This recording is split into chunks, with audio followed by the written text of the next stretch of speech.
પ્રકરણ 7 બરછીને જોરે જમીનો દબાવી દબાવી કાઠીઓ ઠરીટામ બેસતા હતા. જમીન ખેડનારા ધીંગા ખેડૂતો મળી જવાથી કાઠીઓ નવરા પડ્યા હતા. રજપૂતોની નકલ કરવા લાગેલા કાઠીઓએ પોતાના ઘરમાં ઓઝલ પડદા બેસાડ્યા. સૂરજના સ્વતંત્ર પૂજકો મટીને તેઓએ શિવ, વિષ્ણુ આદિ ઉજળિયાત જાતિઓના ઇષ્ટદેવોને સ્વીકારવામાં પોતાની ઇજ્જત માની હતી. ધર્માલયો દાન પુણ્યના ને સખાવતોના સ્થાન બની જાય છે ત્યારે એમાંથી મળતી પ્રતિષ્ઠાના પડદા પાછળ માનવી પોતાના હજારો પાપ છુપાવે છે.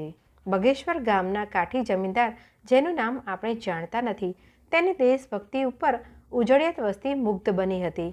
બગેશ્વરના શિવલિંગની સામે દરરોજ એક પગે ઊભા રહીને એ 10 માળા ફેરવતો હતો. મહાશિવરાત્રિની શિવયાત્રામાં શિવની પાલખીની આગળ આળગોટિયા ખાતો ખાતો આખી વાટ મજલ કરતો. ભિક્ષાની ટહેલ નાખતી અમરબાઈ કોઈ વાર બગેશ્વર સુધી આવવા લાગી. પરબ વાવડીના સ્થાનક ઉપર આશ્રિતોની ભીડ વધતી જતી હતી.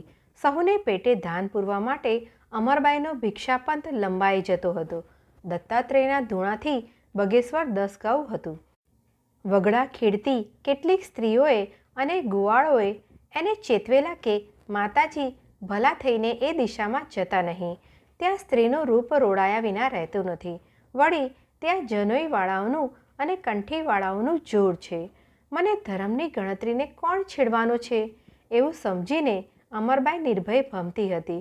પણ બગેશ્વરના કાઠીઓ વિશે એણે બહુ વાત જાણી તે પછી એનું દિલ થરથરતું હતું. પણ દિલ તો ઘોડા જેવું છે. એકવાર જ્યાં ચમકીને એ અટકે છે ત્યાં એ સદાય અટકે.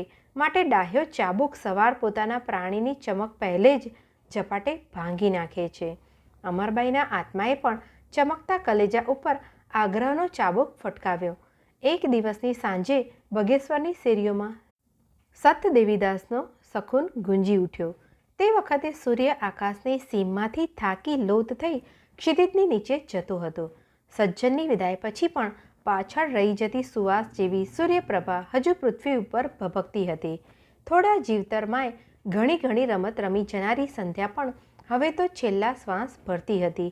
તે વખતે બગેશ્વરનો પૂજારી બાવો દરબારની ડેલી તરફ ઝપાટા ભેર ચાલ્યો ને ત્યાં પહોંચી એણે લાલગુમ લેચનો ફાડી બગડેલી હિન્દી વાણીમાં વરાળો કાઢી કે કાઠી તેરા સત્યનાશ નિકલશે. શા માટે ગુરુજી?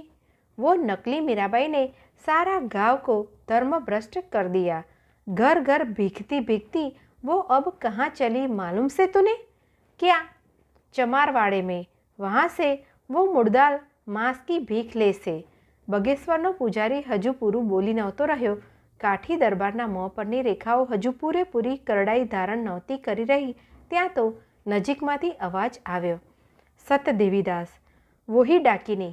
પૂજારીએ ચમકીને કાન માંડ્યા. શબ્દ ફરી વાર આવ્યો. સત દેવીદાસ. માઢ મેળીની બારીમાંથી કાઠીરાજે ડોક્યું કર્યું. જોગણને આવતી દેખી. અંચડો નથી, ચીપિયો નથી, કાનમાં કડિયો નથી, ડોકમાં કંઠી નથી, માળા પણ નથી. ઘેરુઆ રંગમાં આછું રંગેલું ઓઢણ સંસારીની અદબથી ધારણ કર્યું છે ને માથા પર કાળા કોઈ વાસુકીના બચડાને મળતા વેત ટૂંકા લટુરિયા છે. પૂર્વે ત્યાં એક આણું વળીને પીયું ઘેર જતી આહિરાણીનો ઘૂંટણે ઢળકતો ચોટલો હતો. પૂજારી કાઠીરાજના ચહેરાને નિહાળતો હતો. એ ચહેરાની રેખાઓએ પહાડી ઝરણાઓના પ્રવાહોની સુંવાળી રસાળી બંકાઈ ધારણ કરવા માંડી હતી. અમરબાઈ કાઠીરાજની ડેલીમાં ક્યારે પેઠી અને રામ રોટી માંગીને પાછી ક્યારે બહાર નીકળી ગઈ તેનું ભાન કાઠીરાજને રહ્યું નહોતું. એ ભાન એને પૂજારીએ જ કરાવ્યું. દેખ, તેરે ઘર મેં ભી ડાકણ જાઈ આવી. હે ગોલ. કાઠીની ગાળોમાં પ્રિય શબ્દ, લાડકવો શબ્દ, સદાય જીભને ટેરવે રમતો શબ્દ ગોલકી અથવા પુરુષવાચક ગોલકીના એવો હતો. એ શબ્દમાં રમૂજભર્યો તિરસ્કાર હતો. પણ એ શબ્દનો ઉચ્ચાર કાઠીરાજના હોઠ ઉપર અધૂરો રહી ગયો. એ હોઠની નજીકના જોગણના વદનની કલ્પના છબી રમતી હતી.